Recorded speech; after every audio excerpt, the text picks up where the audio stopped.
Hi friends, ഇന്ന് നടന്ന Khadi board LDC മെയിൻസിലെ മാത്സ് ആൻഡ് മെന്റൽ എബിലിറ്റിയിലെ ചോദ്യങ്ങളും മലയാളത്തിലെ ചോദ്യങ്ങളും ആയിരിക്കും നമ്മൾ ഈ ഒരു സെഷനിലൂടെ ഡീറ്റെയിൽ ആയിട്ട് നോക്കാൻ പോകുന്നത്. അപ്പൊ ഇനി ഒരുപാട് LDC എക്സാമുകൾ നടക്കാനുണ്ട്. ആകെ നമുക്ക് തിരുവനന്തപുരത്തിന്റെ എക്സാം മാത്രമേ കഴിഞ്ഞിട്ടുള്ളൂ. അപ്പൊ ഇനി വരുന്ന ജില്ലകളിലുള്ളവർക്ക് ഏത് രീതിയിലുള്ള ചോദ്യങ്ങളാണ് പ്രതീക്ഷിക്കേണ്ടത്, അതുപോലെ ഏത് രീതിയിൽ നിങ്ങൾ പ്രിപ്പയർ ചെയ്യണം, എന്തൊക്കെ കാര്യങ്ങൾ കൃത്യമായി പഠിക്കണം എന്നുള്ള കാര്യങ്ങളൊക്കെ ഈ ഒരു അനാലിസിസ് സെഷനിലൂടെ നിങ്ങൾക്ക് മനസ്സിലാക്കാൻ പറ്റും. അപ്പൊ ആദ്യം നമുക്ക് മാത്സിലെ ചോദ്യങ്ങൾ നോക്കാം. അത് കഴിഞ്ഞ ശേഷം സജി മാം നിങ്ങൾക്ക് മലയാളത്തിലെ ഓരോരോ ചോദ്യങ്ങളായിട്ട് അനലൈസ് ചെയ്യുന്നതായിരിക്കും. അപ്പൊ ആദ്യം തന്നെ നമുക്ക് മാത്സിലെ 10 ചോദ്യങ്ങൾ ഓരോന്നായിട്ട് നോക്കാം. അപ്പൊ ഏറ്റവും ആദ്യത്തെ ചോദ്യം ഒറ്റയാനെ കണ്ടെത്തുക എന്നുള്ള ചോദ്യമായിരുന്നു. 53, 61, 43, 91 4 സംഖ്യകൾ തന്നിട്ടുണ്ട്. അപ്പൊ ഈ ഒരു ടീമിൽ പെടുത്താൻ പറ്റാത്ത ഒരാൾ അതിലുണ്ട്. അതാരാണെന്ന് കണ്ടെത്തുന്ന ചോദ്യങ്ങളാണ് ഒറ്റയാൻ ചോദ്യങ്ങൾ എന്ന് നമ്മൾ വിളിക്കുന്നത്. അപ്പൊ ഒറ്റയാൻ ചോദ്യങ്ങള് മിക്കവാറും 100-നൊക്കെ താഴെയുള്ള നമ്പേഴ്സ് ആണെങ്കിൽ അഭാജ്യസംഖ്യ, ഭാജ്യസംഖ്യ എന്നീ രീതിയിലുള്ള വ്യത്യസ്തമായ പാറ്റേണിലുള്ള ചോദ്യങ്ങളാണ് എപ്പോഴും കൂടുതൽ ഉണ്ടാവാറുള്ളത്. അപ്പൊ ഈ നമ്പേഴ്സ് ഒന്ന് ശ്രദ്ധിച്ചു നോക്കിയാൽ നമുക്ക് 1 മുതൽ 100 വരെ എത്ര അഭാജ്യസംഖ്യകളുണ്ട് അത് നിങ്ങൾ പഠിച്ചിട്ടുണ്ടാവും. 1 മുതൽ 100 വരെ 25 അഭാജ്യസംഖ്യകളുണ്ട്. അല്ലെങ്കിൽ നമ്മൾ ഇങ്ങനെ പറയാറുണ്ട്, 1 മുതൽ 50 വരെ 15 എണ്ണവും 50 മുതൽ 100 വരെ 10 അഭാജ്യസംഖ്യകളും ഉണ്ട് എന്നൊക്കെ പഠിച്ചിട്ടുണ്ടാവും. അപ്പൊ ഈ 25 അഭാജ്യസംഖ്യകൾ ഏതാണ് എന്നുള്ളതിനെ കുറിച്ച് നല്ലൊരു ഐഡിയ എപ്പോഴും ഉണ്ടാവണം. എന്നാലേ നമുക്ക് ഇങ്ങനത്തെ ഒറ്റയാൻ ചോദ്യങ്ങൾ ചെയ്യാൻ പറ്റുള്ളൂ. അപ്പൊ ഈ 4 നമ്പേഴ്സ് ശ്രദ്ധിച്ചു നോക്കിയാൽ നിങ്ങൾക്ക് മനസ്സിലാവും. 53, 61, 43 ഈ 3 നമ്പേഴ്സും എന്ത് സംഖ്യകളാണ്? അഭാജ്യസംഖ്യകളാണ്, പ്രൈം നമ്പേഴ്സ് ആണ് ഈ 3 എണ്ണവും. എന്നാൽ നമുക്ക് അവസാനമുള്ള നമ്പർ ആരാണ്? 3 നമ്പേഴ്സ് അഭാജ്യസംഖ്യകളാണ്. അപ്പൊ ആ കൂട്ടത്തിൽ പെടാത്ത ഒരാൾ അവിടെ ഉണ്ട്. അതാരാണ്? 91 ആണ്. 91 ഒരു അഭാജ്യസംഖ്യ അല്ല, അതൊരു ഭാജ്യസംഖ്യയാണ്. കാരണം 91നെ നമുക്ക് എങ്ങനെ എഴുതാം? 91 ഈസ് ഈക്വൽ ടു 7 × 13 എന്ന് എഴുതാം. അതായത് 91ന്റെ ഘടകങ്ങളാണ് 7ഉം 13ഉം. 1ഉം ആ സംഖ്യയും മാത്രം ഘടകങ്ങളായിട്ടുള്ളതിനെയാണ് നമ്മൾ അഭാജ്യസംഖ്യ എന്ന് വിളിക്കുന്നത്. അപ്പൊ 91നെ നമുക്ക് അഭാജ്യസംഖ്യ എന്ന് വിളിക്കാൻ പറ്റില്ല. 91 ഒരു ഭാജ്യസംഖ്യയാണ്. അപ്പൊ ഈ കൂട്ടത്തിൽ പെടാത്ത നമ്പർ ഓപ്ഷൻ സി 91 ആയിരിക്കും. അപ്പൊ ഈ 91 എന്ന് പറഞ്ഞ നമ്പർ എപ്പോഴും നമ്മളെ ഈ ഒറ്റയാൻ ക്വസ്റ്റ്യൻസിൽ കൺഫ്യൂസ് ആക്കാൻ വേണ്ടിയിട്ട് PSC വെക്കാറുണ്ട്. അപ്പൊ ഇത് ഓർത്തിരിക്കാനുള്ള വേറൊരു ഐഡിയ എന്ന് പറഞ്ഞിട്ടുണ്ടെങ്കിൽ ഇങ്ങനെ ആലോചിച്ചാൽ മതി. 90നും 100നും ഇടയിൽ, എങ്ങനെ 90നും 100നും ഇടയിൽ ആകെ ഒരു അഭാജ്യസംഖ്യയേ ഉള്ളൂ. 90നും 100നും ഇടയിൽ ഒരു അഭാജ്യസംഖ്യയേ ഉള്ളൂ. അതാരാണ്? അത് 97 ആണ്.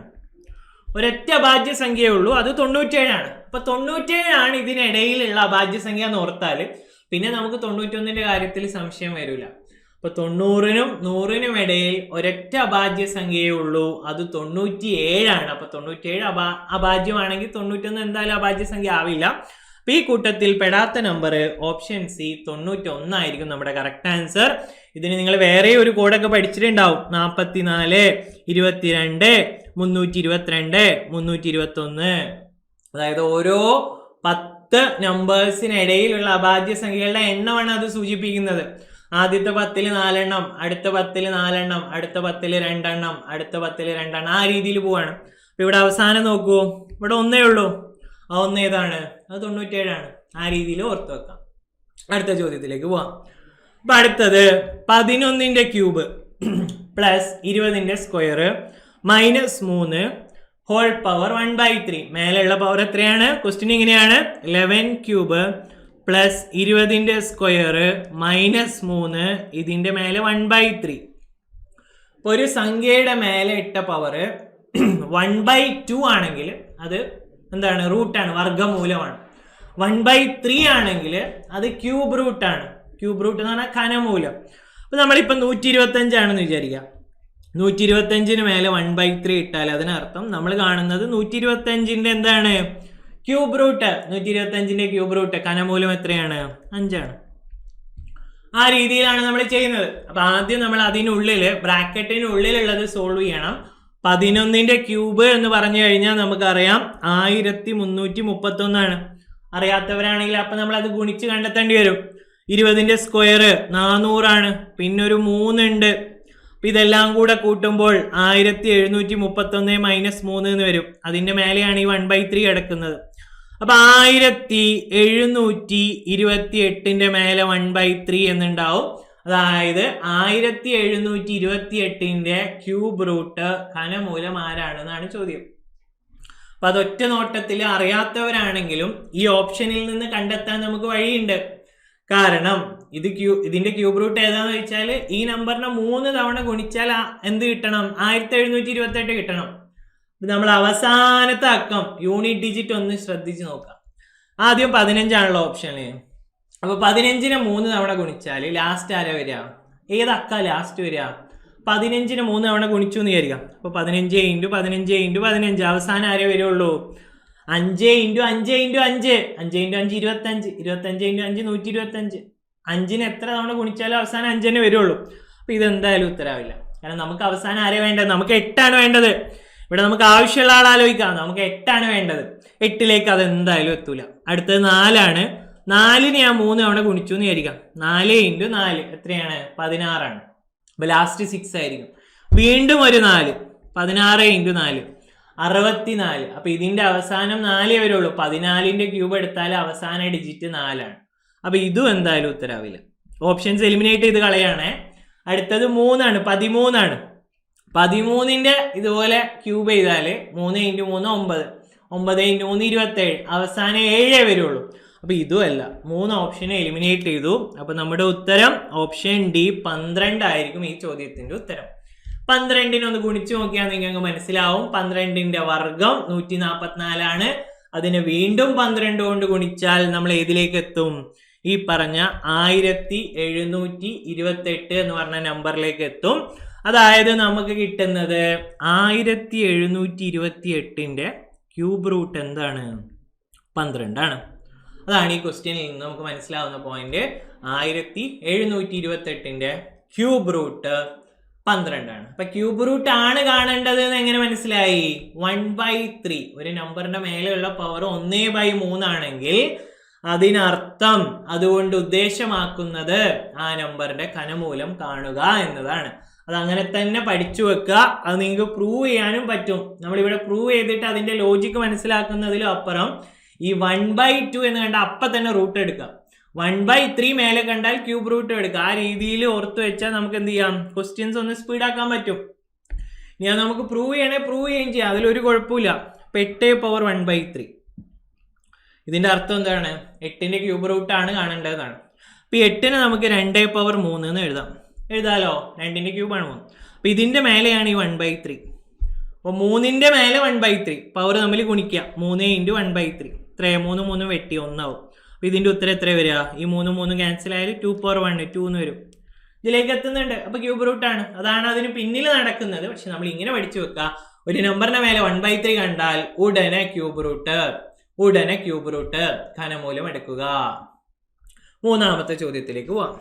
മൂന്നാമത്തേത് നമ്പർ സീരീസ് സംഖ്യാശ്രേണിയുടെ വളരെ ഈസി ആയിട്ടുള്ള ഒരു ചോദ്യമാണ്. ചോദ്യം നോക്കാം.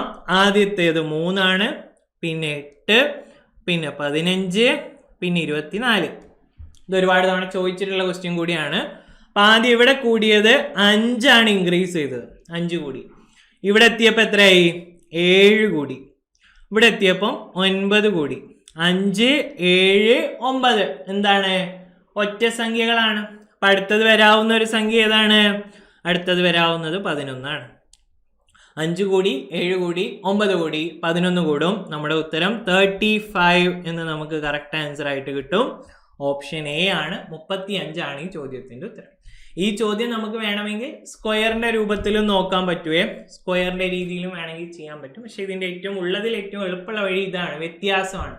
കാരണം അടുത്തടുത്തുള്ള സംഖ്യകളാണ്. എപ്പോഴെങ്കിലും സംഖ്യാശ്രേണിയിൽ തന്നിട്ടുള്ള സംഖ്യകള് അടുത്തടുത്തുള്ള നമ്പേഴ്സ് ആണെങ്കിൽ ഉറപ്പിച്ചോ അത് വ്യത്യാസത്തിന്റെ സീരീസ് ആയിരിക്കും. അപ്പൊ വ്യത്യാസം നോക്കുക, എത്രയാണ് വ്യത്യാസം? ആദ്യം വ്യത്യാസം 5 ആയിരുന്നു, അത് 7 ആയി, പിന്നെ അത് 9 ആയി. അപ്പൊ ഇനി സ്വാഭാവികമായിട്ടും ഇനി വരാൻ പറ്റുന്നത് 11 ആണ്. 3 കഴിഞ്ഞാൽ 5 വന്നു, 5 കഴിഞ്ഞാൽ 9 വന്നു, 7 വന്നു, 7 കഴിഞ്ഞ് 9 വന്നു, അപ്പൊ ഇനി 11 വരാൻ പറ്റുള്ളൂ. അപ്പൊ 11 കൂട്ടി 24 + 11 35 ചോദ്യത്തിന്റെ ഉത്തരമായിട്ട് നമുക്ക് കിട്ടും 35. നാലാമത്തെ ചോദ്യത്തിലേക്ക് പോവാം. രാജുവിന് 1ാം പാദ പരീക്ഷയിൽ 62 മാർക്കും 2ാം പാദ പരീക്ഷയിൽ 48 മാർക്കും കിട്ടി. വാർഷിക പരീക്ഷയിൽ ഏറ്റവും കുറഞ്ഞത് എത്ര മാർക്ക് കിട്ടിയാൽ ശരാശരി 60 മാർക്ക് ആവും എന്നാണ് ചോദ്യം. വാർഷിക പരീക്ഷയിൽ ഏറ്റവും കുറഞ്ഞത് എത്രയായാൽ ശരാശരി 60ലേക്ക് എത്തും എന്നാണ് ചോദ്യം. അപ്പൊ ആകെ 3 പരീക്ഷയാണെങ്കിൽ തുക നമുക്ക് പറയാം. ഒന്ന് 1ാം പാദം, മറ്റേത് 2ാം പാദം, അടുത്തത് വാർഷിക പരീക്ഷയാണെന്ന് വിചാരിക്കാം. അപ്പൊ തുക ആവറേജ് എത്ര കിട്ടണം? മിനിമം 60 വേണമെന്ന് പറഞ്ഞിട്ടുണ്ട്. ആവറേജ് 60 ആണെങ്കിൽ 3 പരീക്ഷകളുടെയും തുക നമുക്ക് പറയാം 3 × 60 180. അതില് 2 പരീക്ഷയുടെ മാർക്ക് അവിടെ തന്നെ തന്നിട്ടുണ്ട്. അപ്പൊ 3ാമത്തെ, അതായത് വാർഷിക പരീക്ഷയിൽ എത്ര കിട്ടണം എന്ന് ചോദിച്ചാൽ നമുക്ക് എന്ത് ചെയ്യാം? ഈ 180ൽ നിന്നും 62 + 48 കുറക്കുക. അപ്പൊ 180ൽ നിന്നും 110 കുറക്കണം. അത് കൂട്ടിയാൽ 110 കിട്ടും. 110 കുറച്ചാൽ 70 ആണ് വരിക. അപ്പൊ ഈ പരീക്ഷകളിൽ നമുക്ക് ഏറ്റവും കുറഞ്ഞത് 70 മാർക്ക്, വാർഷിക പരീക്ഷയിൽ ഏറ്റവും കുറഞ്ഞത് 70 മാർക്കെങ്കിലും കിട്ടിയാലേ നമ്മുടെ ശരാശരി മാർക്ക് 60-ലെത്തുള്ളൂ. കാരണം 3 പരീക്ഷയുടെ ശരാശരി 60 ആണെങ്കിൽ 3 പരീക്ഷകളുടെ ടോട്ടൽ മാർക്ക് തുക എത്ര വരണം? 3 × 60 180 വരണം. അതിൽ 62 48 കിട്ടി, 110 ഇനി കിട്ടാനുള്ളത് 70. ഓപ്ഷൻ ബി 70 ആയിരിക്കും ചോദ്യത്തിന്റെ കറക്റ്റ് ആൻസർ വരുന്നത്. 4ാമത്തെ ചോദ്യത്തിന്റെ ഉത്തരം ഓപ്ഷൻ എ 70 എന്ന് വരും. ഇനി 5ാമത്തെ ചോദ്യം ഡയറക്ഷൻ ബേസ് ചെയ്തിട്ടുള്ള ചോദ്യമാണ്. ഒരാൾ കിഴക്കോട്ട് 5 കിലോമീറ്റർ സഞ്ചരിക്കുന്നു. കിഴക്കോട്ട് ആദ്യം 5 കിലോമീറ്റർ സഞ്ചരിച്ചു. പടിഞ്ഞാറ് നിന്നാണ്. ഞാൻ ആദ്യം 4 ഡയറക്ഷൻസ് ഇവിടെ വെക്കുന്നു. പടിഞ്ഞാറ് ഇതാണ്, ഇതെന്താണ്? ഇത് വടക്കാണ്, ഇത് കിഴക്കാണ്, പിന്നെയോ ഇത് തെക്കുമാണ്. അപ്പൊ നമുക്ക് ആ ക്വസ്റ്റ്യന്റെ കൂടെ തന്നെ അങ്ങ് വരച്ചു പോവാം. അതാണ് ഇങ്ങനത്തെ ക്വസ്റ്റ്യനിൽ ഏറ്റവും നല്ലത്. ക്വസ്റ്റ്യൻ ഫസ്റ്റ് വായിക്കുമ്പോൾ തന്നെ മെല്ലെ വരച്ചങ്ങ് പോവാം. അപ്പൊ പടിഞ്ഞാറ് നിന്ന് കിഴക്കോട്ട്, അപ്പൊ ഇവിടെ നിന്ന് ഇയാൾ എന്ത് ചെയ്തു? ഇവിടെ നിന്ന് പോകുന്ന ആള് കിഴക്കോട്ട് എന്ത് ചെയ്തു? കിഴക്കോട്ട് ഒരു 5 കിലോമീറ്റർ സഞ്ചരിച്ചു. ഒരു 5 ഇങ്ങനെ പോയി. ദെൻ അവിടെ നിന്ന് വലത്തോട്ട്, അപ്പൊ കിഴക്കോട്ട് പോകുന്ന ഒരാള് വലത്ത് തിരിഞ്ഞു. എപ്പോഴും വലത്ത് എന്ന് പറഞ്ഞാൽ ആലോചിക്കാം.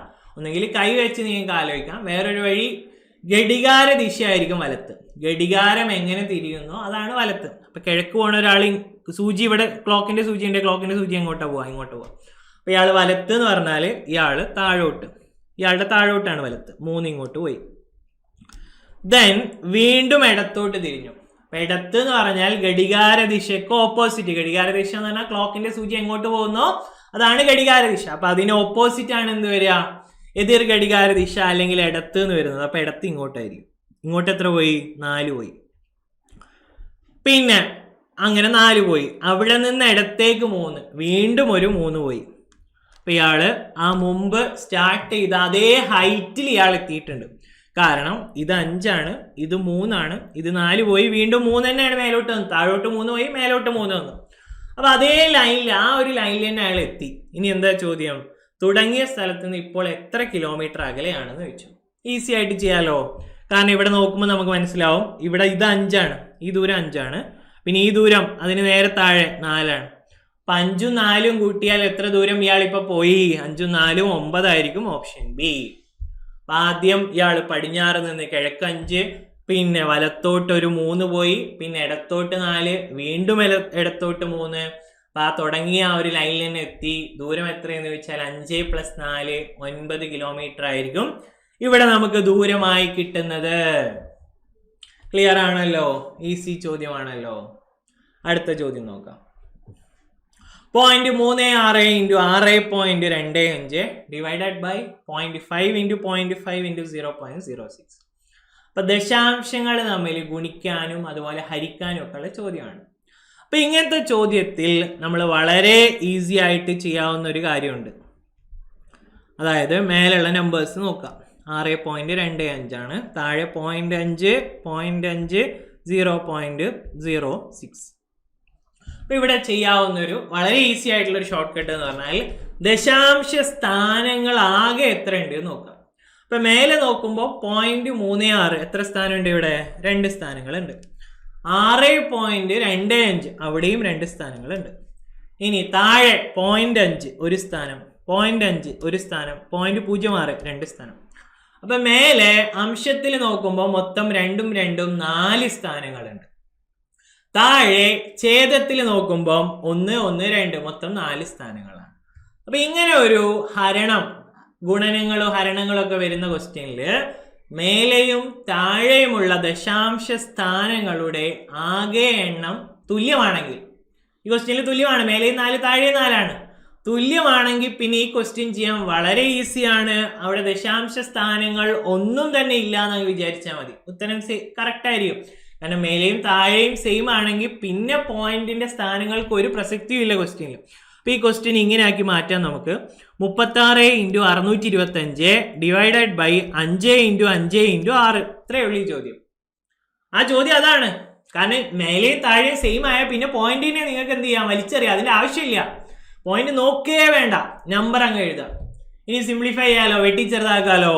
മേലെ 36, 36 6 തവണ, 6 6 ഒരു തവണ. 625 എത്ര 5 പോകും നോക്കുക. 625 125 കൊണ്ട് ഡിവൈഡ് ചെയ്യേണ്ടി വരും. 5നെ കൊണ്ട് ഡിവൈഡ് 125. ഇവിടെ ഒരു 5, 5 1. 125നെ വീണ്ടും 5 കൊണ്ട് ഡിവൈഡ് ചെയ്യുന്നു. അപ്പൊ എത്രയായി? അപ്പൊ നമുക്ക് 25 കിട്ടും. അപ്പൊ ഈ ക്വസ്റ്റ്യനിൽ ഇപ്പൊ മേലെ ഉള്ളത് 6 × 25 ആണ്. താഴെ മൊത്തം 1 ആയി, എല്ലാം ക്യാൻസൽ ആയി പോയി 1 ആയി. 6 × 25 ഗുണിച്ചാൽ നമുക്ക് കിട്ടും 150. Option C. ഓപ്ഷൻ സി ആയിരിക്കും ചോദ്യത്തിന്റെ ഉത്തരം. അപ്പൊ ഇങ്ങനെയുള്ള ചോദ്യങ്ങളിൽ ദശാംശ സ്ഥാനങ്ങളുടെ എണ്ണം തുല്യമായാൽ പിന്നെ പരിപാടി വളരെ എളുപ്പമാണ്. മേലെയും താഴെയുമുള്ള ദശാംശ സ്ഥാനങ്ങളുടെ എണ്ണം തുല്യമായാൽ എന്ത് ചെയ്യുക? ആ സ്ഥാനങ്ങളെല്ലാം കളയുക, ഒന്നുമില്ല എന്ന് വിചാരിക്കുക. എന്നിട്ട് എന്ത് ചെയ്യുക? എന്നിട്ട് ഒന്നുമില്ലെങ്കിൽ പിന്നെ നേരെ നമ്പർ ആയിട്ട് എഴുതുക. 0.36 നമ്പർ ആക്കുമ്പോൾ എന്തായി? ആ പോയിന്റ് കളഞ്ഞാൽ 36 ആയി. 6.25 പോയിന്റ് കളഞ്ഞാൽ 625 ആയി. 0.5 പോയിന്റ് കളഞ്ഞാൽ 5 ആയി. 5 ആയി, 6 ആയി. ഡിവൈഡ് ചെയ്യുക, സിംപ്ലിഫൈ ചെയ്യുക, ലഘൂകരിക്കുക. നമ്മുടെ ഉത്തരം ഓപ്ഷൻ സി 150 ആയിരിക്കും. ഈ ഒരു ഷോർട്ട് കട്ട് ഓർമ്മയിൽ വെക്കുക. ദശാംശ സ്ഥാനങ്ങളിൽ എപ്പോഴെങ്കിലും മേലെയും താഴെയും ഒരേ എണ്ണമായാൽ പോയിന്റ് നോക്കണ്ട, ജസ്റ്റ് നമ്പർ ആയിട്ട് എഴുതുക, സോൾവ് ചെയ്യാം.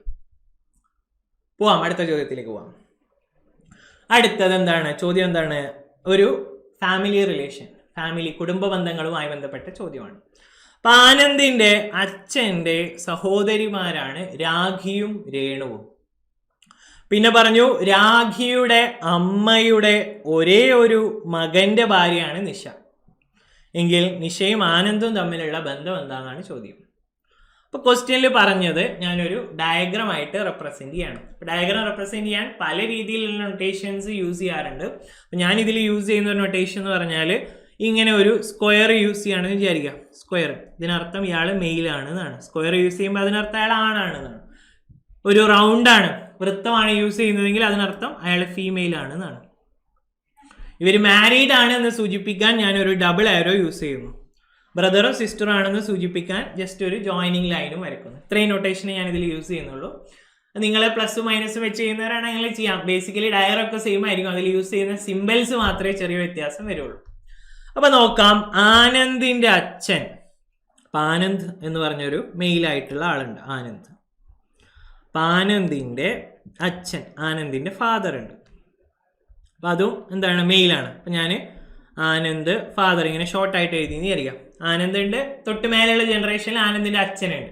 അച്ഛന്റെ സഹോദരിമാരാണ് ആരൊക്കെ? അച്ഛന്റെ സഹോദരിമാരാണ് ഒരാള് രാഖി. രാഖി എന്ന് പറഞ്ഞാൽ അച്ഛന്റെ സഹോദരിയാണ്. വേറൊരു സഹോദരി രേണു. ഈ അച്ഛന് ഇപ്പൊ 2 സഹോദരിമാരുണ്ട്. ആനന്ദിന്റെ അച്ഛനുണ്ട്, അച്ഛന് 2 സഹോദരിമാരുണ്ട്. അപ്പൊ നമ്മൾ എവിടെ എത്തി? ക്വസ്റ്റ്യനിൽ ഇവിടെ എത്തി. ഇനി നോക്കാം, രാഖിയുടെ അമ്മ. രാഖിയുടെ അമ്മ എന്ന് പറയുമ്പോൾ ആ 3 പേരുടെ അമ്മ തന്നെയാണ്. ആനന്ദിന്റെ അച്ഛന്റെ അമ്മയും രേണുവിന്റെ അമ്മയും ഒക്കെ രാഖിയുടെ അമ്മ തന്നെയാണ്. ആ അമ്മയുടെ ഒരേ ഒരു മകൻ. അപ്പൊ തിരിച്ച് ആ അമ്മക്ക് ഒരു മകനേ ഉള്ളൂ. അത് ആരായിരിക്കും? അപ്പം രാഖിയും രേണുവും എന്താണ്, സഹോദരിമാരാണ്, പെൺകുട്ടികളാണ്. അപ്പൊ ഈ രാഖിയുടെ അമ്മക്ക് ഒരേ ഒരു മകനേ ഉള്ളെങ്കിൽ ആ മകൻ ആരായിരിക്കും? അത് ഈ ആനന്ദിന്റെ അച്ഛനായിരിക്കും. വേറെ അങ്ങോട്ട് വേറെ പോസിബിലിറ്റി ഇല്ല. രാഖിയുടെ അമ്മ എന്ന് പറഞ്ഞ ഒരാൾ ഇവിടെ ഉണ്ടെന്ന് വിചാരിക്കാം. മേലെ രാഖിയുടെ അമ്മ. ഈ അമ്മക്ക് ഒരു മകനുള്ളൂ, ഒരേ ഒരു മകനേ ഉള്ളൂ. അത് ആരാണപ്പം? അത് ആനന്ദിന്റെ ഫാദറാണ്. അപ്പൊ നമ്മൾ ഈ ഒരേ ഒരു മകന്റെ എന്നുള്ള രീതിയിലേക്ക് എത്തുമ്പം അത് ആനന്ദിന്റെ അച്ഛനിലേക്കാണ് എത്തി. ആ അച്ഛന്റെ ഭാര്യയാണ് നിഷ എന്ന് പറഞ്ഞു. അപ്പൊ അതാരാണ്? ആനന്ദിന്റെ അച്ഛന്റെ ഭാര്യ. അപ്പൊ നമ്മുടെ അച്ഛനുണ്ട്, അച്ഛന്റെ ഭാര്യ നമ്മൾ പറയോ? അച്ഛന്റെ ഭാര്യ നമ്മൾ എന്താ വിളിക്കുക? അച്ഛന്റെ ഭാര്യ നമ്മുടെ അമ്മയാണ്. അച്ഛന് പിന്നെ 2 ഭാര്യനെ നമുക്കൊന്നും പറയാൻ പറ്റില്ല. നോർമലി എന്താണ്, ഒരു ഐഡിയൽ കണ്ടീഷനിൽ അച്ഛന്റെ ഭാര്യ എന്ന് പറഞ്ഞാലാണ് നമ്മുടെ അമ്മയാണ്. ഓക്കെ, അപ്പൊ അമ്മ എന്നെടുത്തു. ഇത് ആരുടെ അമ്മയാണ്? ആനന്ദിന്റെ അമ്മയാണ്. കഴിഞ്ഞു, ക്വസ്റ്റ്യൻ കഴിഞ്ഞു, അത്രയേ ഉള്ളൂ. എങ്കിൽ നിഷയും ആനന്ദും തമ്മിലുള്ള ബന്ധം. നിഷയും ആനന്ദും തമ്മിൽ എന്താ ബന്ധം? അതാണ് ഈ നിഷ. അപ്പൊ അമ്മയുടെ പേരാണ് നിഷ. അമ്മയുടെ പേര് ഇവിടെ ക്വസ്റ്റ്യനിൽ തന്നിട്ടുണ്ട്, നിഷയാണെന്ന്. അപ്പൊ നിഷ ആനന്ദിന്റെ അമ്മയാണ്. അപ്പോൾ ആനന്ദ് തിരിച്ചാരാണ്? ആനന്ദ് മകനായിരിക്കും. ഈസി ക്വസ്റ്റ്യൻ ആയി മാറിയപ്പം നമ്മുടെ ഉത്തരം ഓപ്ഷൻ എ, മകൻ. അച്ഛൻ എന്ന് പറഞ്ഞാൽ അമ്മ എന്ന് പറഞ്ഞൊരു ഓപ്ഷൻ ഇല്ല അവിടെ. അപ്പൊ അവര് തമ്മിലുള്ള ബന്ധം ഒന്നെങ്കിൽ അമ്മ എന്ന് പറയാം, അല്ലെങ്കിൽ മകൻ എന്ന് പറയാം. എങ്ങോട്ടും ബന്ധം എങ്ങോട്ടാന്നൊന്നും പറഞ്ഞിട്ടില്ല. അവര് തമ്മിലുള്ള റിലേഷൻ എന്താണെന്ന് വെച്ചാൽ ഒരാൾ മകനാണ്, മറ്റേ ആൾ അമ്മയാണ്. അമ്മയെന്ന് പറഞ്ഞ ഓപ്ഷൻ അവിടെ ഇല്ല. നമുക്ക് ഉറപ്പിച്ച് പറയാം ആനന്ദ് ഒരു മകനാണ്. ഒന്നും കൂടെ ആദ്യം മുതൽ നോക്കിയാലോ. ആനന്ദുണ്ട്, ആണാണ്. ആനന്ദിന്റെ അച്ഛനുണ്ട്, അച്ഛൻ മേലത്തെ ജനറേഷൻ ആണ്. അവിടെ 2 സഹോദരിമാരുണ്ട്, രാഖിയുണ്ട്, രേണുണ്ട്. ആദ്യത്തെ സെന്റൻസ് കഴിഞ്ഞു. ഇനി രാഖിയുടെ അമ്മ എന്ന് പറയുമ്പോൾ ഇവരുടെ 3 പേരുടെ അമ്മയാണ്, ഒറ്റ അമ്മയാണ്. ആ അമ്മയുടെ ഒരേ ഒരു മകൻ. അപ്പൊ തിരിച്ച് ഇങ്ങോട്ട് നോക്കുമ്പോൾ ഒറ്റ മകനേ ഉള്ളത്. ആരാണ്? അത് ആനന്ദിന്റെ അച്ഛനാണ്. അയാളുടെ പേര് നമുക്ക് അറിയില്ല, ആനന്ദിന്റെ അച്ഛൻ തന്നെ വിളിക്കുന്ന ആള്. അപ്പൊ ആനന്ദിന്റെ അച്ഛന്റെ ഭാര്യയാണ് നിഷ എന്ന് പറഞ്ഞ ആരാണ്? ആനന്ദിന്റെ അമ്മയാണ്. നിഷ അപ്പം ആനന്ദിന്റെ അമ്മയാണ്. നിഷയും ആനന്ദും തമ്മിലുള്ള ബന്ധം എന്താണെന്ന് വെച്ചാൽ ഒന്നെങ്കിൽ അമ്മ മകൻ ബന്ധം, അല്ലെങ്കിൽ മകൻ അമ്മ ബന്ധം. അമ്മ ഓപ്ഷനിലില്ല. അപ്പൊ നമുക്ക് പറയാം മകനാണ് ഉത്തരം എന്ന് ഈസി ആയിട്ട് പറയാം. ക്ലിയർ ആണല്ലോ? ഫാമിലി റിലേഷന്റെ ഒരു നല്ല ക്വസ്റ്റ്യൻ ആയിരുന്നു. അടുത്തത് 8ാമത്തെ ചോദ്യം. ഒരു കോഡ് ഭാഷയിൽ ആപ്പിൾ എന്ന വാക്ക് ETTPI എന്ന് സൂചിപ്പിക്കാമെങ്കിൽ ഓറഞ്ച് എന്ന വാക്കിനെ എങ്ങനെ സൂചിപ്പിക്കാം? ആപ്പിളിനെ നമ്മൾ സൂചിപ്പിച്ചിട്ടുള്ളത് എങ്ങനെയാണ്? ETTPI എന്നാണ്. അപ്പൊ ഇവിടെ യൂസ് ചെയ്തിട്ടുള്ള ഒരു കോഡിംഗ് റൂൾ ഉണ്ടാവും. നമുക്ക് ഈ ആൽഫബറ്റ്സ് ഒന്ന് ശ്രദ്ധിച്ച് നോക്കിയാൽ മനസ്സിലാവും. Apple A1 P16 16 12 5. ഇത് 5 ആയി, ഇത് 20 ആയി, 20 ആയി, 16 ആയി, 9 ആയി. എല്ലാത്തിൻ്റെയും ആൽഫബറ്റിന്റെ പൊസിഷൻ ആണ് ഞാൻ അവിടെ എഴുതിയത്. അപ്പൊ എത്ര കൂടി? AE ആയപ്പോ 4 ആൽഫബറ്റ് മുന്നോട്ട് പോയിട്ടുണ്ട്. ഇവിടെയും 4 ആൽഫബറ്റ് പോയിട്ടുണ്ട്. ഇവിടെയും 4 എണ്ണം പോയി. അപ്പൊ എല്ലാ ആൽഫബറ്റിലും 4 ആൽഫബറ്റ് മുന്നോട്ട് വെച്ചിട്ടാണ് നമ്മൾ ഇവിടെ കോഡിംഗ് റൂൾ ഉണ്ടാക്കിയിട്ടുള്ളത്. അപ്പൊ നമ്മളോട് ചോദിച്ച ക്വസ്റ്റ്യൻ ഓറഞ്ചിലും അതേ രീതിയിൽ നമ്മൾ കോഡിംഗ് റൂൾ ഉണ്ടാക്കാം. ഓറഞ്ച് എന്ന് പറഞ്ഞ വേർഡിലും ഇതേ രീതിയിൽ നമ്മൾ കോഡിംഗ് റൂൾ ഉണ്ടാക്കണം. അപ്പൊ ഓറഞ്ചിന്റെ കോഡിംഗ് റൂൾ എന്താ വരിക? O എന്ന് പറഞ്ഞ ആൽഫബറ്റിൽ 4 കൂട്ടിയാൽ നമ്മൾ S-ലെത്തി. അപ്പൊ നമുക്ക് പറയാം ബിയും ഡിയും എന്തായാലും ഉത്തരാവില്ല. 6ൽ 4 എണ്ണം കൂട്ടിയപ്പോ B ആയി, Aയിൽ 4 എണ്ണം കൂട്ടിയപ്പോ E ആയി. അപ്പൊ ഇത് 2 ഓപ്ഷൻ ഉത്തരം ഇതുവരെ എല്ലാം 2 ഓക്കെ ആണ്. ഇനി അടുത്ത Nൽ 4 കൂട്ടിയാൽ 6 ആണ് കിട്ടുക. N എന്ന് പറഞ്ഞ ആൽഫബറ്റിൽ 4 കൂട്ടിയാൽ 6. അപ്പൊ ഈ ഓപ്ഷൻ ക്യാൻസൽ ആയി. നമ്മുടെ ഉത്തരം A ആയിരിക്കും. അതായത് ഇങ്ങനത്തെ ക്വസ്റ്റ്യനില് എല്ലാ ആൽഫബറ്റും സോൾവ് ചെയ്യണം എന്ന് ഒരു നിർബന്ധവും ഇല്ല. ചിലപ്പോൾ ആദ്യത്തെ അവസാനത്തെ മാത്രം നോക്കിയാലും കിട്ടും. അപ്പൊ ആ റൂൾ എന്താണെന്ന് ഐഡന്റിഫൈ ചെയ്യുക. ഇവിടെ റൂൾ എന്താണ്? എല്ലാ ആൽഫബറ്റിലും 4 സ്ഥാനങ്ങൾ കൂട്ടി. A ആണെങ്കിൽ 4 എണ്ണം കൂട്ടി E എഴുതി, P ആണെങ്കിൽ 4 എണ്ണം കൂട്ടി T എഴുതി, പിന്നെ L ആണെങ്കിൽ P എഴുതി 4 എണ്ണം കൂട്ടിയിട്ട്, E ആണെങ്കിൽ I എഴുതി. അപ്പൊ അതേ റൂൾ യൂസ് ചെയ്യുക. നമ്മുടെ ഉത്തരം SVERKI എന്നുള്ള ഒരു വേർഡിലേക്ക് നമ്മൾ എത്തും. ബാക്കി നിങ്ങൾ ഓപ്ഷൻസും കൂടെ യൂസ് ചെയ്തിട്ട് സ്പീഡാക്കി ഉത്തരം പറയുന്നതാണ് ഇങ്ങനത്തെ ചോദ്യത്തിലെ ഏറ്റവും ഐഡിയൽ ആയിട്ടുള്ള കാര്യം. ഓപ്ഷൻ എ SVERKI എന്ന് കിട്ടും. 9ാമത്തെ ക്വസ്റ്റ്യൻ. 60 km/മണിക്കൂർ സ്പീഡിൽ സഞ്ചരിക്കുന്ന 200 മീറ്റർ നീളമുള്ള ഒരു തീവണ്ടി വഴിയരികിൽ നിൽക്കുന്ന ഒരു വ്യക്തിയെ കടന്നു പോകാൻ എത്ര സമയം വേണം? അപ്പൊ തീവണ്ടി ഒരാള് വഴിയിൽ നിൽക്കുന്ന ഒരാള്, അതായത് ഇയാൾ നോക്കുമ്പോൾ തീവണ്ടിയും ഇയാളും കമ്പയർ ചെയ്യുമ്പോൾ എന്താണ്? തീവണ്ടി വളരെ വലുതല്ലേ? ഒരാളെ കടന്നു പോകുന്നു, പോസ്റ്റ് കടന്നു പോകുന്നു, ഒരു വടി കടന്നു പോകുന്നു, ടെലിഗ്രാം പോസ്റ്റ് കടന്നു പോകുന്നു. ഇങ്ങനെയൊക്കെ നടന്നാൽ തീവണ്ടിയുടെ നീളം മാത്രം നോക്കിയാൽ മതി.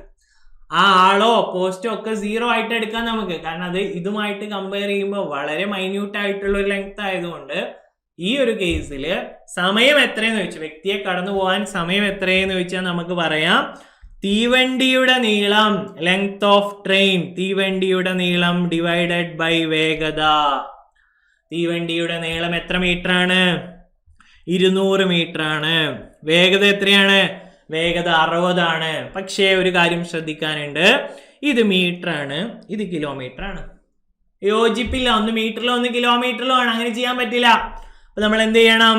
കിലോമീറ്ററിലുള്ളതിനെ മീറ്ററിലേക്ക് മാറ്റാൻ എന്തുകൊണ്ട് മൾട്ടിപ്ലൈ ചെയ്യുക? 60 × 5/18 കൊണ്ട് മൾട്ടിപ്ലൈ ചെയ്യണം.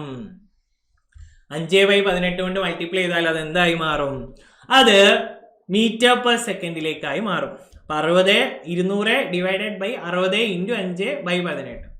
അപ്പൊ ഇതൊന്ന് തിരിച്ചു മാറ്റി എഴുതുമ്പോൾ ഈ 18 എവിടേക്കാ പോവാ?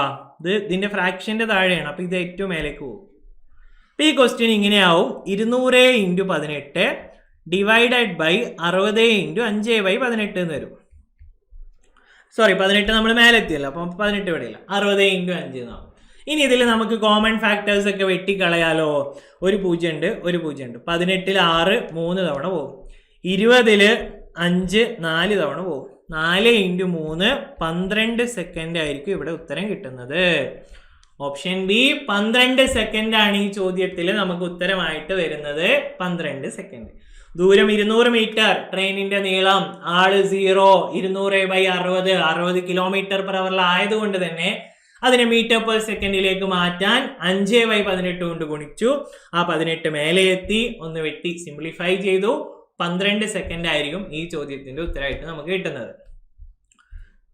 അടുത്ത ചോദ്യം: 15 സെന്റിമീറ്റർ ആരമുള്ള ഒരു ലോഹഗോളത്തെ ഉരുക്കി. അപ്പൊ വലിയൊരു ലോഹത്തിന്റെ ഗോളം ഉണ്ടെന്ന് വിചാരിക്കാം. അപ്പൊ ഇതിനെ ഉരുക്കിയിട്ട് നമ്മൾ എന്ത് ചെയ്തു? 27 തുല്യ വലുപ്പമുള്ള ചെറുഗോളങ്ങളാക്കി. ഇങ്ങനത്തെ കുറെ ചെറിയ ഗോളങ്ങളാക്കി ഇതിനെ ഓരോന്നിനെയും. അങ്ങനത്തെ 27 എണ്ണം ഉണ്ട്. 27 എണ്ണം ഇങ്ങനെ ഉണ്ട്. അങ്ങനെയാണെങ്കിൽ ആ ചെറുതിന്റെ റേഡിയസ് എത്രയായിരിക്കും എന്നാണ് ചോദ്യം.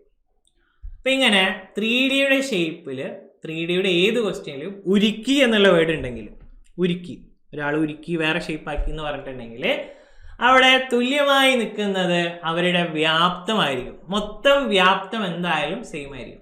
ഒരു വലിയ ഗോളം അതിനെ ഉരുക്കി ചെറിയ ചെറിയ ചെറിയ ഗോളങ്ങളാക്കി. അപ്പൊ ഈ ഗോളങ്ങളുടെ എല്ലാം കൂടെ വോളിയം, വ്യാപ്തം കൂട്ടിയാൽ ഈ വലിയ ഗോളത്തിന് തുല്യമാവണം. അങ്ങനെ പറ്റൂ. ഉരുക്കി കഴിഞ്ഞാൽ വോളിയം, വ്യാപ്തം തുല്യമായിരിക്കും.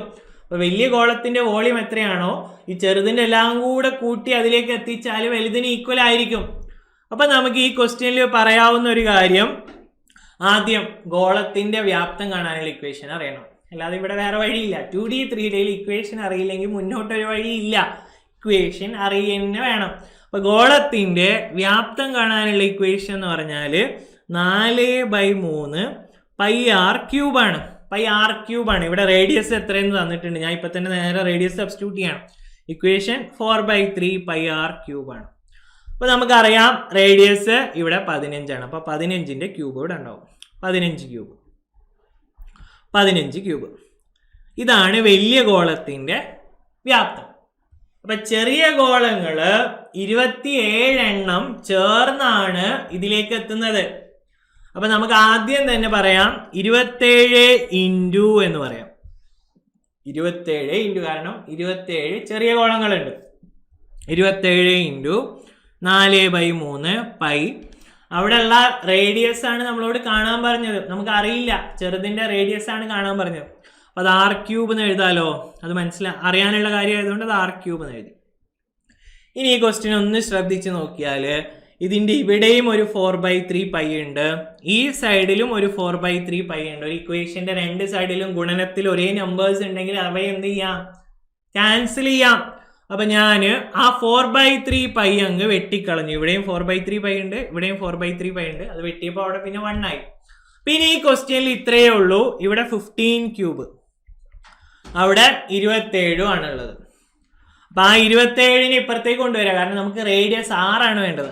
r³ എന്ന് പറഞ്ഞാൽ അപ്പം 15 ക്യൂബ് ബൈ 27 ആയിരിക്കും. r³ എന്ന് പറഞ്ഞാൽ 15 ക്യൂബ് ബൈ 27 ആയിരിക്കും.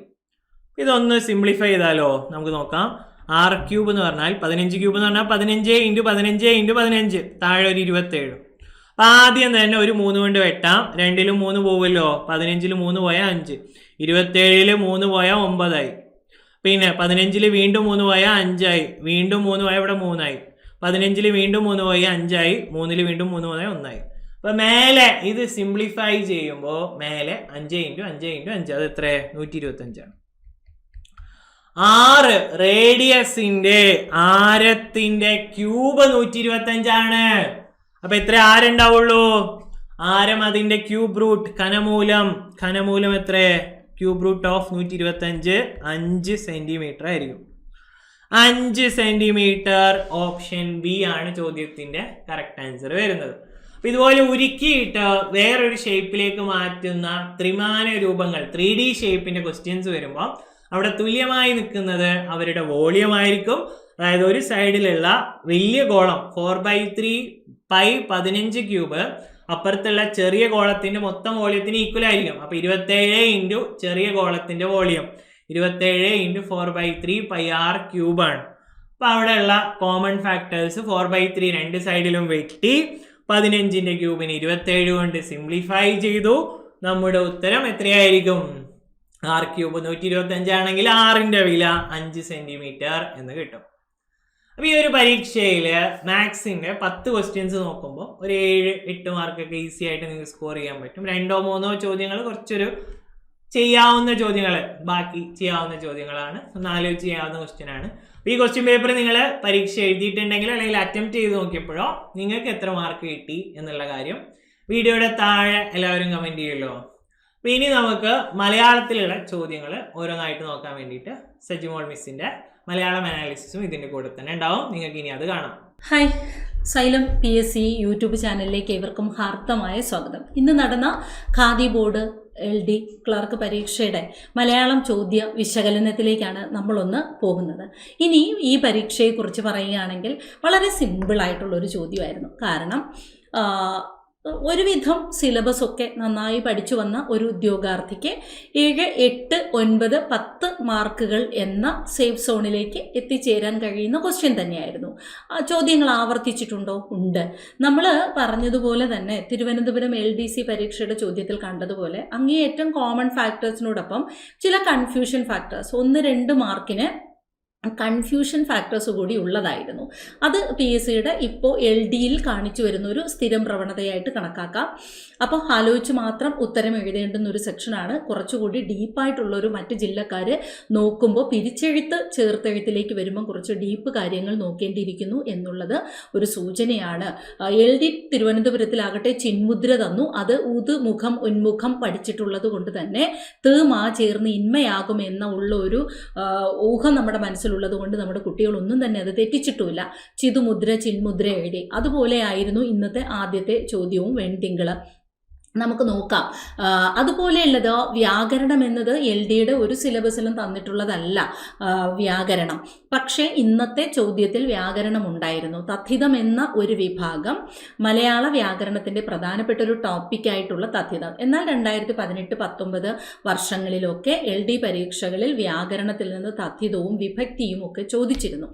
അതിൻ്റെ ഒരു റിപ്പീറ്റേഷനായിട്ടാണ് ഇന്ന് LD ഖാദി ബോർഡ് പരീക്ഷയുടെ എക്സാമിന് വ്യാകരണം വന്നു എന്നുള്ളതാണ്. അപ്പോൾ അതൊരു അലർട്ടാവണം. തിരുവനന്തപുരം ജില്ലയിലെ LDയിൽ വ്യാകരണം ഒന്നും ഇല്ലായിരുന്നു എങ്കിലും ഇനി വരുന്ന ജില്ലാക്കാരുടെ പരീക്ഷയിൽ നമ്മൾ ശ്രദ്ധിക്കേണ്ട ഒരു കാര്യം തഥിതം വിഭക്തി പോലുള്ള അടിസ്ഥാന വ്യാകരണം, നാമം പറ്റുമെങ്കിൽ തഥിതം വിഭക്തി നാമം ക്രിയ മുൻവിനയിച്ചും പിൻവിനയിച്ചും ഒക്കെ വ്യാകരണമാണെങ്കിൽ പോലും മുമ്പുള്ള LD പരീക്ഷകളിലെ സ്ഥിരം സാന്നിധ്യമായിരുന്നു. അതിൻ്റെ വീഡിയോ ചെയ്യുന്നതാണ്, പേടിക്കണ്ട. അപ്പോൾ ബാക്കിയുള്ള കുട്ടികൾക്കായാലും നമ്മൾ ആപ്പിലാണെങ്കിൽ നമ്മൾ സിലബസിൽ ഇല്ലാത്തത് കൊണ്ട് തന്നെ വ്യാകരണം പോർഷൻ എടുത്തിട്ടില്ല. പക്ഷെ അടിസ്ഥാന വ്യാകരണം കൂടി സൈലം PSCയുടെ ആപ്പിലും അതുപോലെ യൂട്യൂബിലും ഒക്കെ നിങ്ങൾക്ക് പ്രൊവൈഡ് ചെയ്യാം, പേടിക്കണ്ട. ഓക്കെ, അപ്പോൾ നമുക്ക് ചോദ്യത്തിലേക്ക് വരാം. ഇന്ന് എങ്ങനെയായിരുന്നു? ഒന്നാമത്തെ ചോദ്യത്തിലേക്ക് വരുമ്പം അധികം തിങ്കൾ എന്നാണോ വെൺതിങ്കൾ എന്ന പദം, അല്ലേ? ഈ വെൺതിങ്കൾ എന്ന പദം നമ്മൾ എങ്ങനെ പിരിക്കും എന്നുള്ളതാണ് ഇവിടുത്തെ ഒരു ചോദ്യം എന്ന് പറയുന്നത്. ഇവിടെ ഇപ്പം നമുക്ക് ഒരു കേരള പാണിനീയ നിയമം എന്ന് പറയുന്നത് ളകാരം എന്ന് പറയുന്നത് എന്താണ്? മകാരത്തോട് ചേർന്നാൽ, ലകാരം മകാരത്തോട് ചേർന്നാൽ അവിടെ എന്താവും? ണകാരമാകണം. ആദേശസന്ധിയുടെ ഒരു റൂളാണ് എന്ത്? ലകാരം മകാരത്തോട് ചേർന്നാൽ ണകാരമായി മാറണം. അതിൽ നമുക്ക് കൺഫ്യൂഷൻ ഇല്ല. വെൾ അധികം മാ എന്നത് എന്തായി മാറി? വെണ്മ അല്ലെ? ഇള്ളെന്ന ചില്ലിലുള്ളത് ളായാണ്. ല് മാ ണ ആയി മാറി. അതിൽ കൺഫ്യൂഷൻ ഇല്ല. ആ ഒരു ഇത് മനസ്സിൽ വെച്ചാണ് പല കുട്ടികളും വെൾ തിങ്കൾ ഓപ്റ്റ് ചെയ്തിട്ടുണ്ട്. പക്ഷേ ഇതിൻ്റെ ശരിക്ക് നമ്മൾ കേരള പാണിനീയമാണ് ഫോളോ ചെയ്യുന്നതെങ്കിൽ വെൺ തിങ്കളാണ് ആൻസർ വരേണ്ടത്. ഇനി പറയുന്നുണ്ട് എവിടെയെങ്കിലും നമ്മൾ എന്താണ് ലകാരം എന്താണ് ലകാരം എന്തിൻ്റെ ഒപ്പം?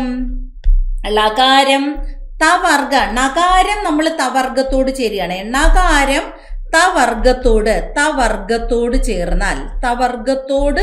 ചേർന്നാൽ അവിടെ എന്താവും? നകാരം തവർഗത്തോട് ചേർന്നാൽ ആക്ച്വലി അത് ഡ ആയി മാറണമെന്നാണ്. ഡ വർഗമായി മാറണം, ഡ വർഗമാകണം. മനസ്സിലായോ? ലകാരം മകാരത്തോട് ചേർന്നാണ് വെൾമ വെണ്മയായും ഉൾമ ഉണ്മയായും മാറിയത്. ഉൾ പ്ലസ് മ ഉണ്മ. പക്ഷേ അതേ റൂൾ വെച്ച് ഇവിടെ എടുക്കാൻ പറ്റുമോ? ഇവിടെ എന്താണ്? വെൺ നകാരമാണ് അല്ലേ? നകാരം തകാരത്തോട് ചേർന്നാൽ ഡകാരമാകണം. കൺ അധികം തൂ ആണ് എന്ത്? കണ്ടു അല്ലെ? ഇനി അതുപോലെ വിണ്ണധികം തലം വിണ്ടലം. ഇണും ഡായും ചേർന്ന് ഇണ്ടയാകുന്ന ഡകാരം താ ഡായായി ഇണ്ടയായി മാറുന്നതാണ് കണ്ടു. അതുപോലെ എന്താണ്? വിൺ പ്ലസ് തലം, വിണ്ണധികം തലം. നകാരം തകാരത്തോട് ചേർന്നാൽ ഡകാരമായി വിണ്ടലമാവും. ഇനി ഈ വെൺതിങ്കളിനെ വെണ്ടിങ്കളെന്നും പാണിനി കേരള പാണിനി എന്ത് പറയുന്നുണ്ട്? വെണ്ടിങ്കളായാൽ അത് ശരിയാണ്. വെൺതിങ്കൾ വെണ്ടിങ്കളാവാം. ഇനി അല്ലാതെ വെൺതിങ്കൾ എന്ന് പറയുമ്പോൾ ഇൻ പ്ലസ് നമുക്കൊരു കൺക്ലൂഷനിലെത്തിയാൽ ഇണ്ണധികം താ മാറ്റമില്ല എന്നതിലേക്ക് എത്തിച്ചേരേണ്ടതുണ്ട്. അതുകൊണ്ട് വെൺതിങ്കൾ വെൺതിങ്കളായി തന്നെ നിൽക്കണം. വെൺതിങ്കൾ നോക്കൂ, കൺ പ്ലസ് തടം, കൺതടം എന്നേ പറയൂ. കൾ തടമല്ലല്ലോ കൺതടം. വെണ്ണിലാവല്ലേ വെണ്ണിലാവ്? അവിടെ നമ്മൾ വെള്ളിലാവെന്ന് പിരിക്കുന്നില്ലല്ലോ. ക്ലാസ്സിൽ തന്നിട്ടുണ്ട് വെണ്ണിലാവ് വെണ്ണീറാണ് വെണ്ണീറായി പരിണമിക്കുന്നത്. ഒരിടത്ത് പോലും വെളുത്തത് എന്നുള്ള അർത്ഥം കിട്ടാൻ വേണ്ടി വെണ്ണിനെ വെള്ളാക്കിയിട്ടില്ലല്ലോ. ഇത് കേരള പാണിനീയ നിയമമാണ്. ഇനി ഇതിനെ വെണ്ടിങ്കളെന്നും പറഞ്ഞു പോകുന്നുണ്ട്. പ്രാചീന വ്യാകരണത്തിലൊക്കെ ആദിമ വ്യാകരണങ്ങളിൽ വെണ്ടിങ്കളെന്ന് പറയാം. വ്യാകരണപരമായി അത് ശരിയാണ്. കാരണം നകാരം തകാരത്തോട് ചേരുമ്പോൾ ഡകാരമാകുമെന്ന വ്യാകരണ നിയമപ്രകാരം. പിന്നെ കൺ അധികം തടം, കൺ പ്ലസ് തടം, അവിടെ ഒന്നും മാറുന്നില്ല. നമ്മൾ കൺതടം എന്ന് തന്നെ പറയും. അതായത് മാറ്റമൊന്നുമില്ല. അതുപോലെ വെൺതിങ്കൾ തന്നെ വെണ്ടിങ്കൾ എന്നായി മാറിക്കഴിഞ്ഞാൽ അത് ആദേശസന്ധിയുടെ രൂപമാണ്. അത് ശരിയായ രൂപവുമാണ്. വിൺതലം പോലെ അതുപോലെ കൺതൂ പോലെ വെണ്ടിങ്കൾ എന്ന പദപ്രയോഗം ഉണ്ടായിരുന്നു. പക്ഷെ വെൺതിങ്കളെന്ന് തന്നെ പദയോഗം സംഭവിച്ച്, അതായത് സന്ധി സംഭവിക്കാതെ വെൺതിങ്കൾ. കൺതടമല്ലേ കൺതടം, അതുപോലെ വെൺതിങ്കൾ. അതുകൊണ്ട് എ എന്ന ആൻസറാണ് വ്യാകരണപരമായി ശരി. പക്ഷെ നമുക്കൊന്ന് വെയിറ്റ് ചെയ്യാം. PSCയുടെ ആൻസർ കീയിൽ PSC ഇനി എന്തിടുന്നു, ഇനി ക്യാൻസലേഷനിലേക്ക് പോകുന്നുണ്ടോ ഒന്നും അറിയില്ല. 91 പെൻഡിങ്ങിൽ തന്നെ വെക്കാം. വ്യാകരണപരമായി ഇതാണ് ശരി എന്നുള്ളൊരു നിഗമനത്തിലേക്കാണ് ഞാൻ എത്തിച്ചേരുന്നത്. വെള്ളധികം മാനം വെൺമാന. അത് എന്തുകൊണ്ടെന്ന് വെച്ചാൽ ലകാരം മകാരത്തോട് ചേർന്നാൽ നകാരമായി മാറും. പക്ഷെ നകാരം തകാരത്തോട് ചേർന്നാൽ അത് ഡകാരമാണ് ആകേണ്ടത്. അല്ലെങ്കിൽ ന താ ചേർന്ന് സന്ധി സംഭവിക്കാതെ കൺതടമെന്നും വെൺതിങ്കളെന്നും പറയാം.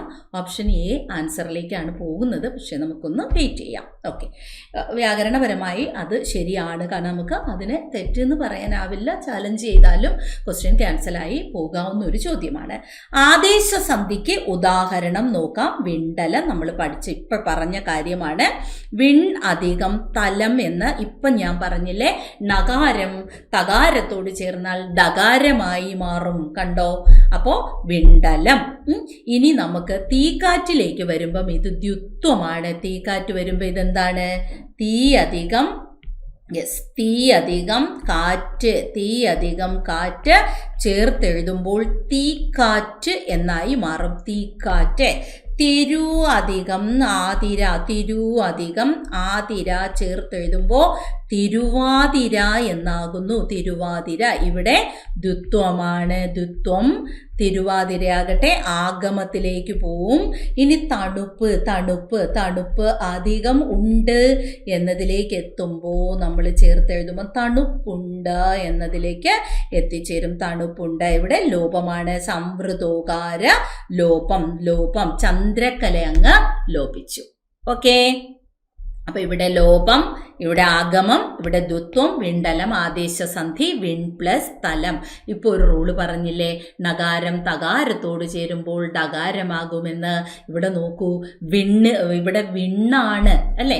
ഈ ക്വസ്റ്റ്യനിൽ എന്തായിരുന്നു? വെണ്ട് അല്ലേ. വെൺതിങ്കൾ. വെണ്ണീര് വെണ്ണീറാകാമെങ്കിൽ പിന്നെ തിങ്കളും വെൺതിങ്കൾ തന്നെ ആയി വരാനുള്ള ചാൻസ് ഉണ്ട്. ഇനി വെൾമാനം വെൺമാനമാകുന്നത് ലകാരം മകാരത്തോട് ചേർന്ന് നകാരമാകുന്നതാണ്. അപ്പം നമുക്കത് നോക്കാമെന്ന്.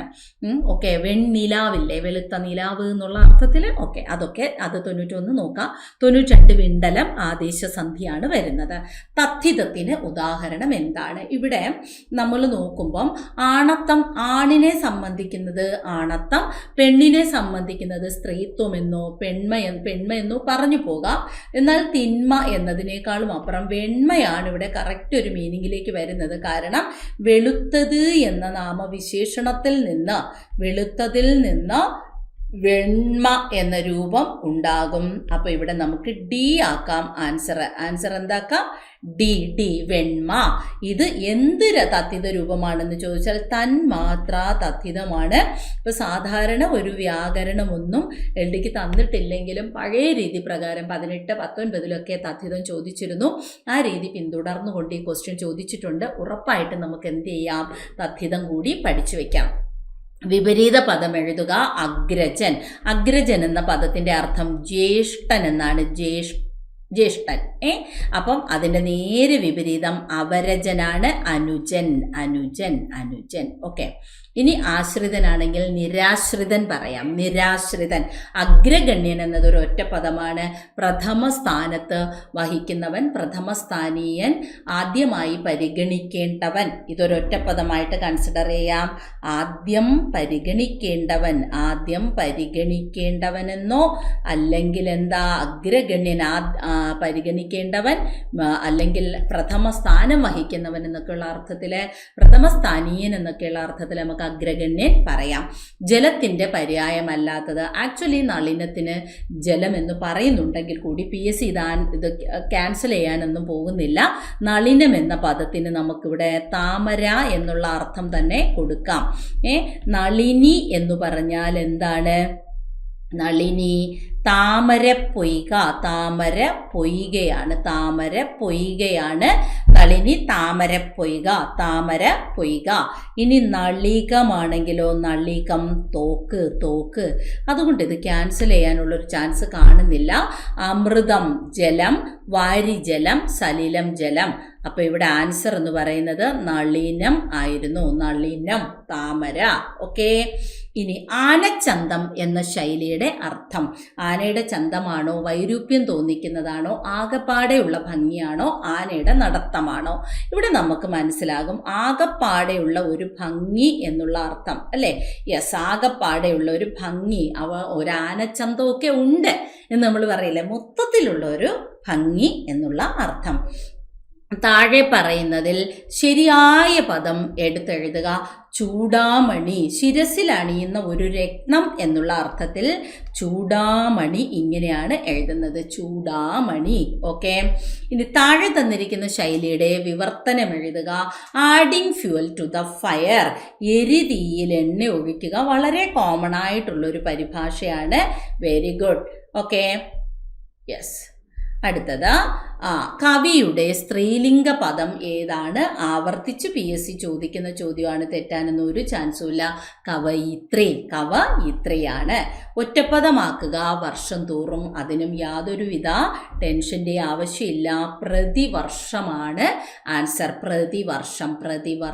ഓക്കെ, പ്രതിദിനം, ദിനം തോറും, പ്രതിക്രമം, ക്രമം അനുസരിച്ച്, പ്രതികർഷം നോക്കേണ്ട ആവശ്യമില്ല. അങ്ങനെ ഒരു പദപ്രയോഗം വളരെ റെയറാണ്, കേട്ടിട്ടില്ല. പ്രതിവർഷം നമുക്ക് പറയാൻ പറ്റും. ഓരോ വർഷവും, അനുവർഷമെന്നോ വർഷം തോറും എന്നൊക്കെയുള്ള അർത്ഥത്തിൽ പറയുന്നതാണ് പ്രതിവർഷം. ഇങ്ങനെ ഒന്നോ രണ്ടോ ചോദ്യത്തിൽ ചെറിയൊരു കൺഫ്യൂഷൻ ഫാക്ടർ ഒഴിച്ചാൽ 8 മാർക്ക് ഷുവർ കട്ടായിട്ട് തന്നെ കുട്ടികൾക്ക് നേടാൻ കഴിയുന്ന ഒരു ചോദ്യമായിരുന്നു.